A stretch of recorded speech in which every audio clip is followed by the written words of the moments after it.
Okay, yeah, thank you very much for that introduction. This is joint work together with Alexander Bienstock and Yevgeny Dodis from New York University.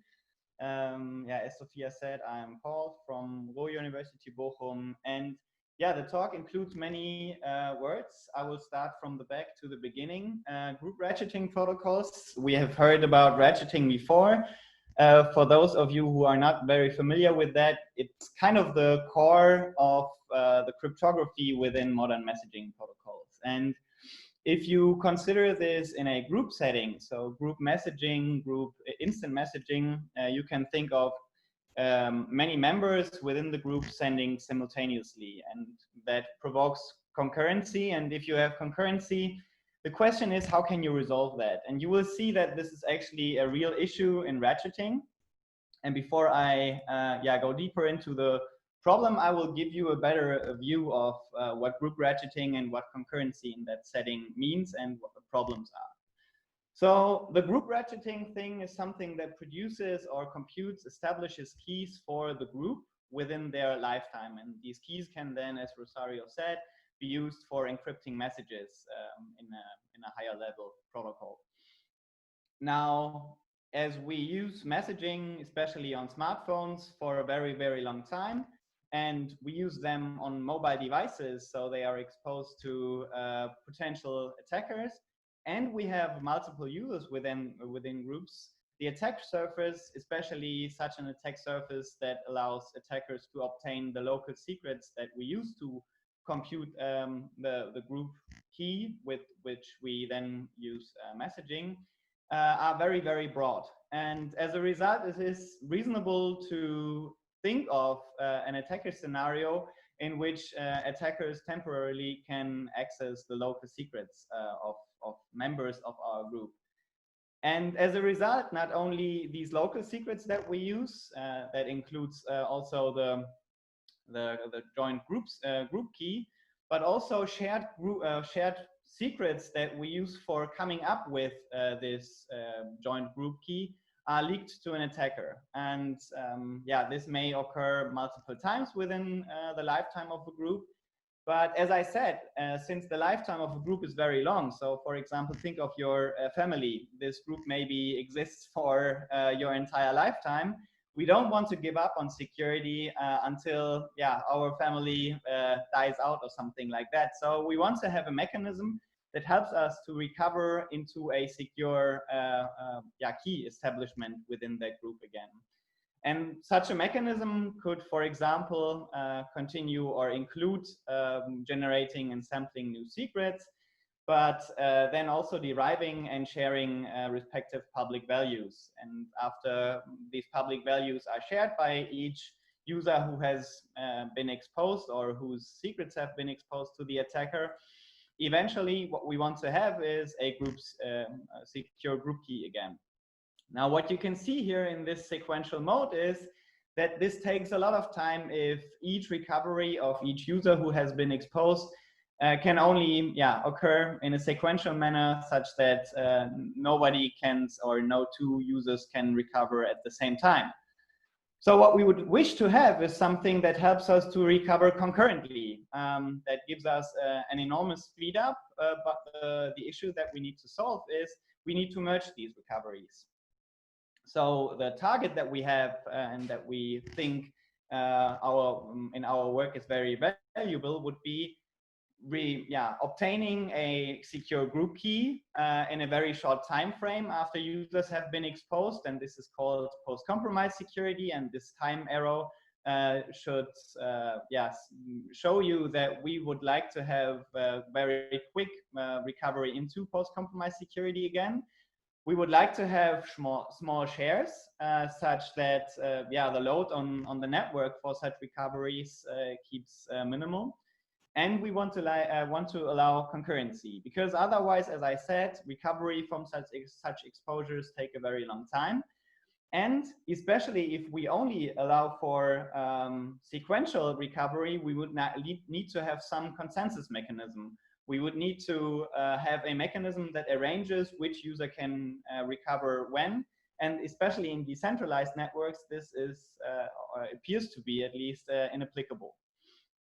So the roadmap for this talk is, after giving you a slight idea of what the problem is, I will look at specific protocols that have been proposed previously for this mechanism of group ratcheting and why they can't handle concurrency. I will then give you an idea of what the technical or the theoretical minimum of an overhead of communication is for resolving concurrency and post-compromise group ratcheting, or post-compromise secure group ratcheting. Then, after giving you an idea of what is technically at most possible, I will give you a protocol that comes up with an overhead that is pretty close to what is theoretically possible.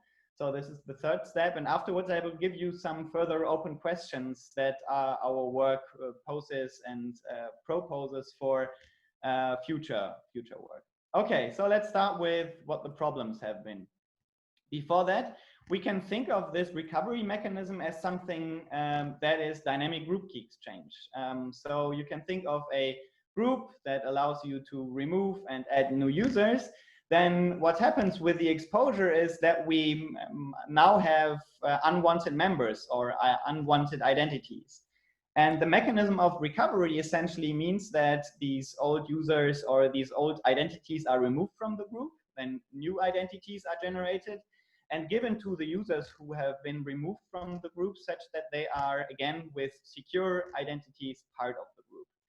And there is a large literature on dynamic group key exchange, and this literature is actually pretty old. And it turns out that, especially from that literature, tree-based dynamic group key exchange protocols are fitting really well for the requirements that we would like to have, especially in messaging, which are for asynchronous communication.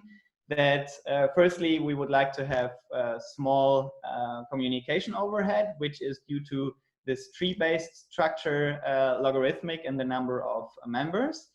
And we do not really have real or strong interaction for handling removals and addings of users. Now, there is a protocol that is from 2004 that proposed the first tree-based Diffie-Hellman group key exchange protocol from Kim, Perrick, and Zudek. And what they essentially did is they arranged the group members within the leaf of a tree, and each node in that tree has a Diffie-Hellman exponent as a secret, and the public value is then the Diffie-Hellman share, and each parent has the secret then again as the Diffie-Hellman key exchange of the two children, and the public value is then just a hash of that of that secret for having a Diffie-Hellman share again, and then in the root there is the joint group key. Okay, that principle is pretty simple. The observation that was made by a team of Catriel, Gordon, and Cass and their team from CCS 2018 is they observed that you can use this removing and adding from dynamic group key exchange to merge that and come up with something that we need for modern group messaging protocols. After this has been proposed, there has been a discussion on the MLS mailing list, so we will hear about MLS in the next talk. I will not go into details of what MLS exactly is, but on that mailing list by Richard Barnes, I think, Eric Rösler and Kartik Bhagavan, there was a proposal of replacing these Diffie-Hellman-based tree structures with something that generically uses public key encryption, so key encapsulation mechanisms more particularly.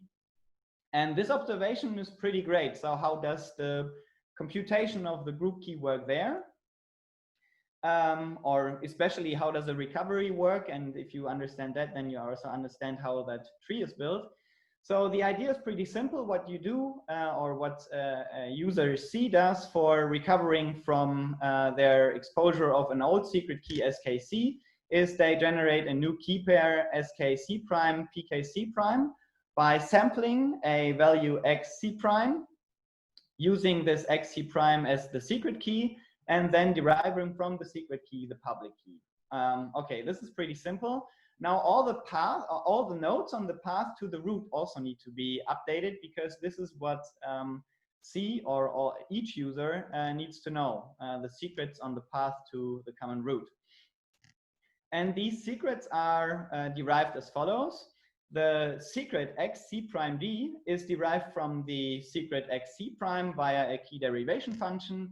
And then in order to D, so Dora also being able to obtain the secret or this node on her path to the root, C encrypts this value to the public key of D, such that D can then also compute all the remaining computations on the path. And then again, the key pair on the node is again derived from this xc prime D, and the same happens also for the joint root. Of course, the joint root secret xc prime d ad is encrypted to the public key of A and B, pkab. Okay, this is pretty simple. This is the idea, and you should keep that in mind for the rest of this talk.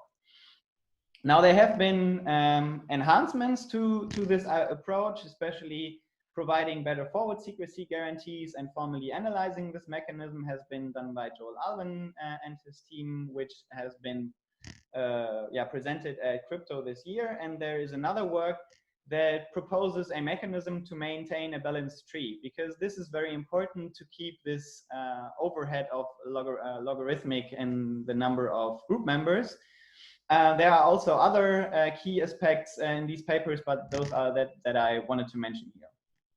Okay. There is a big problem why these approaches, all these tree-based approaches, do not resolve the concurrency issue that I mentioned before. Why is that so? So imagine that C and D want to simultaneously recover from their old secrets. And it is important to mention that their old secrets that have potentially been exposed include secret key C, SKC, and secret key SKD. So the old secret keys of C and D. Now, in the approach that I presented to you on the last slide, what C and D would do is they would encrypt the secret that with which they compute the joint key pair on their parent's node to the respective other public key. But the secret key with which the other user would decrypt that share has potentially been exposed. So for recovering from that, you cannot encrypt the new secret to this old secret key. And as a result, this mechanism kind of doesn't work with post-compromise security and concurrency at the same time. So either of both doesn't work here. And essentially what we want to have is kind of these proposals that these two users now have for their path from the leaf to the root kind of need to be merged. And this looks like something like multi-party non-interactive key exchange, because what we want to have is that the secret key SKC prime of C and the new SKD prime of D, together with the secret key of A and B, SKAB, need to be merged somehow, such that the old secret keys of C and D cannot be used. And as I said, this kind of looks like a T+1 party non-interactive key exchange being necessary for resolving T concurrency. But such a multi-party non-interactive key exchange does not really work for arbitrary numbers of users of parties. Okay, so what we see here is now that we can handle post-compromise security. We reach a relatively low overhead and communication complexity, but concurrency is a problem of these approaches. And if we look at what the current MLS version does, is that it kind of has a mechanism to resolve concurrency and to handle post-compromise security, but this approach rejects concurrently updated paths. And in the worst case, it degrades to a tree with one root and leaves. And consequently, we potentially have an overhead of O of n, which is not really acceptable. Now, there are other real-world examples for resolving group key or group ratcheting, which is the WhatsApp approach, which simply uses a hash chain to update keys by entering them into a hash function and outputting or obtaining a new key from that hash function. But since this is deterministic, it doesn't provide any post-compromise security or recovery guarantees. Still, it has an optimal overhead, and it can be used to handle concurrency. The third approach that we see is the signal approach, which simply uses the pairwise channels between each pair of users within a group. And this reaches post-compromise security because these pairwise channels do so, though it's a little bit slower than what we would like to have. The overhead is, however, really, really high. As I said, from my perspective, not acceptable. But still it reaches concurrency. So the question that we ask in our work here is, can we come up with something that resolves both post-compromise security and concurrency and reaches an overhead that is fine for messaging settings that we are interested in? Okay, so before I try to resolve that and before I try to give you an optimistic view on that, I will first give you a pessimistic view that tells you that there is a theoretic boundary that we cannot go below, and there is a minimal overhead that we need for resolving this issue. And for doing that, in our work, we set up a symbolic model. And for those of you who have never heard of symbolic models are models in which every value and every variable that is considered within the environment is considered as a symbol. So you can think of this as in object-oriented programming, you just have abstract objects. And potentially these objects have some methods, but you don't have fancy tools with which you can look into the bit representation of all the properties of an object or into the algebraic structure. You cannot use these things if they are not defined. But there are still, as I said, for such objects or such symbols, there are some methods that you can use, and these are transition rules. So for example, if you have symbols of secret keys and symbols of public keys, then there could be a rule that says, if you have a secret key, then you can apply a rule that gives you a public key to it. But if this is the only rule in your environment or in your symbolic model, then what you can't do is you can't take two secret keys and XOR them and derive a third secret key from that. So this is outside the model and doesn't work here. And in our model, in addition to this symbolic nature, we consider a round-based execution. So there are fixed rounds. But you cannot break out of these rounds, but still within a round, every user can send concurrently, and this is what we are looking for. Now, in order to come up with these transition rules for a reasonable setting, what we do is we allow group ratcheting constructions in our symbolic model to use certain building blocks. And these certain building blocks are modeled within these transition rules.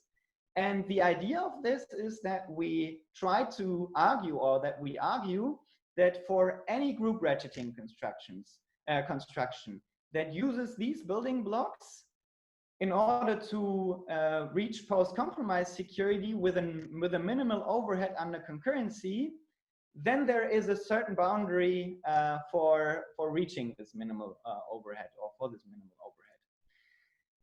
And these building blocks that we consider and that give the basis of our transition rules are dual pseudorandom functions, key updatable public key encryption, and broadcast encryption.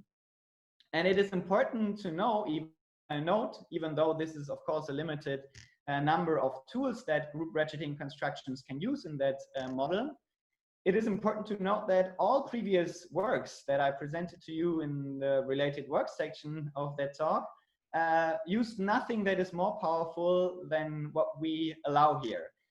And it is, so key updatable public key encryption is a very, very powerful tool indeed. And what we show in a work that we will present at AsiaCrypt this year is that key updatable public key encryption is essentially necessary for optimal security notions of ratcheting. Okay, so after telling you what is allowed, I will furthermore tell you that there is a real great work that inspired our idea of using a symbolic model. which is by Michancho and Pandwani from Eurocrypt 2004, which says, or which tries to give, or which gives a lower bound of forward secure dynamic group key exchange. And it sounds that this is similar, and it is indeed kind of similar, but the execution and the allowed building blocks, the definition of the symbolic model is very, very different, though it is a very, very important or interesting work. So when I was reading it, it was really, really insightful to me. So look at that work. Yeah, it's interesting, though it's very different from what we do here. Okay, so what's the approach to tell you or to convince you that indeed you need a minimal number of, or a minimal overhead to resolve concurrency in group ratcheting? The approach is as follows. Every protocol that is faced with the following execution needs to produce a certain number of transcript, or a certain size of transcript. And this execution starts with one round. We call it I-1. So this is the first round. And in that round, we assume that a certain number of members in that group are exposed. And as a result, these users have no secrets in their states anymore. And as a result, also, they have no shared secrets, and especially no shared group secret. And in order to recover for these users, what we do in that execution is we let these users that have been exposed in the previous round do something. So they can send in that round. Now, what they can do, these users, is they can sample new symbols, which are new secrets, and they can come up with, from these secrets, they can derive new public values, and they can send and share these public values within the group. But what you have to observe here is, even though they created new secrets and even though they shared new public values, they cannot do anything to come up with a shared secret from that, because they do not have anything other than these public values here. Now, what the senders in the third round would need to do, and we just randomly pick some senders in that round, is they would need to respond to these public values to give these previous senders new secrets such that they share new secrets again. Now, since in the last round, these users cannot coordinate because they do not know that they actually send concurrently, what they would need to do is they would need to send to each sender from the last round to give them the ability to recover from exposures. And that results in Ti-1 shares that needs to be sent by every sender in that round I. So essentially what you would see here is that every message in this last round has an overhead of T if in the previous round T users have been sending. And this gives you a high level, pretty simple abstract idea of what the minimal overhead is, although the execution and the formal proof is pretty complicated.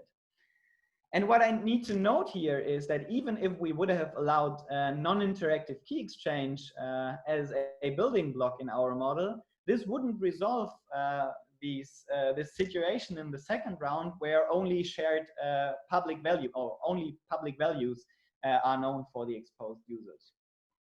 Okay, so this gives us a technical lower bound for communication complexity in a concurrent setting. What we will now look at is what can we come up with as a practical protocol. So before, what we did is we tried to give an argument that any group ratcheting protocol that follows the rules that we set up cannot perform better than we showed before. Now we want to give you, or I give you, a specific protocol that solves these issues and fortunately is almost optimal with respect to this communication overhead. Okay, the underlying structure is pretty similar to what we have seen in the related work. So it's again a tree where each node has a key pair and all the users are arranged within the leaves of that tree, and we have the shared secret in the root. So we arrange these users here as A, B, C, D from left to right, and in the upper circle within, yeah, clockwise actually. Okay, so what would happen, and I will explain this, this protocol with, again, an execution, so how it behaves for recovering from exposures. And if an exposure of users C and D happens, what we see again is that all the nodes on their path from their leaves to the root are again known by the adversary. So in order for them to recover, what they would do in our protocol is they create or generate new key pairs for their leaves, but they leave the remaining nodes on their path untouched. Okay, so this is the basic principle. This is the basic rule, what they do.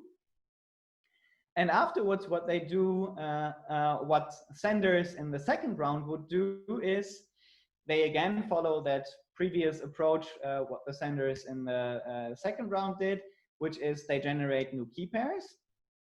And in order to help the senders in the previous round to recover from their exposure is they create new nodes on their path from the leaf to the root. Okay, so this is yeah, pretty simple.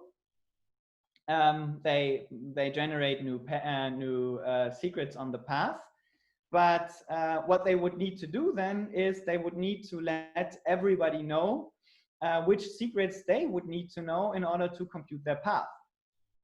So what do? They sample first of all for the shared node, C prime D prime, so the middle node on the right side. They sample a new secret. And then from that, they derive the secret key of that node, again, derive the public key of that node, and derive a secret for the joint root, for which also a key pair is derived.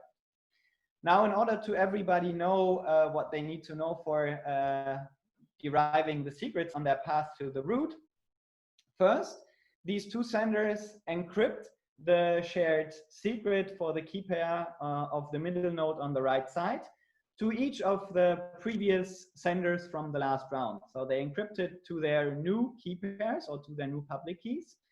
And the number of, the size of communication is therefore proportional to the number of senders from the last round. So this is TI minus 1. And in order to let the other users also know their secrets, they encrypt the secret for their parent to the respective node that is not on the path that has been updated within this last round. Okay, so the number of such nodes that are not in the tree that has been updated and that is not a that is not a leaf of the senders from the last round can be, and I call this the update tree siblings. The number of these nodes is ti minus 1 times log n over ti minus 1. And this can be derived from the so-called Steiner tree. So the Steiner tree gives us an idea how to connect nodes in a graph.